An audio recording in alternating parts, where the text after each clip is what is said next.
इस वक्त मैं राजेंद्र कश्यप जी के साथ बैठा हूँ, हमारी पार्टी के बहुत ही समर्पित साथी और बहुत ही दुखद हादसा इनके परिवार के साथ हुआ। परिवार के 9 सदस्य, जिसमें इनके बेटे, बहू, उनकी बच्चियां, बेटा, वाइफ, सबकी मौत हो गई। एक ऐसा हादसा, एक ऐसा अग्निकांड जिसमें सब लोगों की जान बचाई जा सकती थी। आपको यकीन नहीं होगा, लेकिन हम लोग देश की राजधानी में रहते हैं और आप कल्पना कर सकते हैं कि यहाँ पर आग लगने के बाद, भीषण आग लगने के बाद 1 घंटे के बाद फायर ब्रिगेड की गाड़ियां पहुंचती हैं और उनका हाइड्रोलिक सिस्टम काम नहीं कर रहा था। परिवार के लोग ऊपर से चीख रहे थे, चिल्ला रहे थे, बचाओ बचाओ कह रहे थे।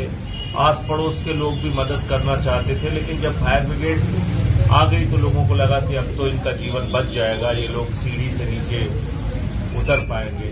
लेकिन क्या आपको यकीन होगा कि वो हाइड्रोलिक सिस्टम काम नहीं कर रहा था। हाइड्रोलिक सिस्टम ही नहीं काम कर रहा था उसका, और जिसके कारण से लोग देखते रहे, राजेंद्र जी के परिवार के लोग चीखते रहे, अपनी जान बचाने के लिए गुहार लगाते रहे और सबके सामने देखते देखते वो लोग झुलस गए, जल के उनकी मृत्यु हो गई। ये मृत्यु नहीं है, ये हत्या है।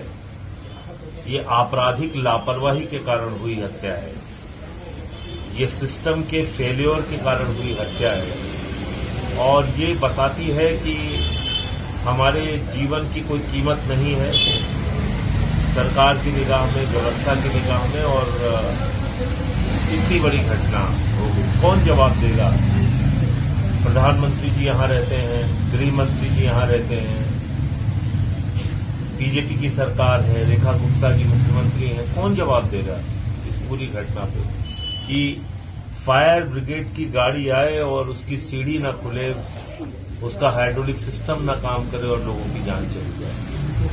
तो मैं समझता हूं कि इसकी एक गहनता से जांच होनी चाहिए और इसके लिए जो लोग भी जिम्मेदार हैं उस पर कार्रवाई भी होनी चाहिए। जो इनका नुकसान हुआ है उसकी वापसी नहीं हो सकती, कतई वापसी नहीं हो सकती। लेकिन किसी और परिवार के साथ ऐसा हादसा न हो, इसलिए जरूरी है कि ये जो एक आपराधिक लापरवाही के कारण हुई हत्या है उस पर कार्रवाई हो।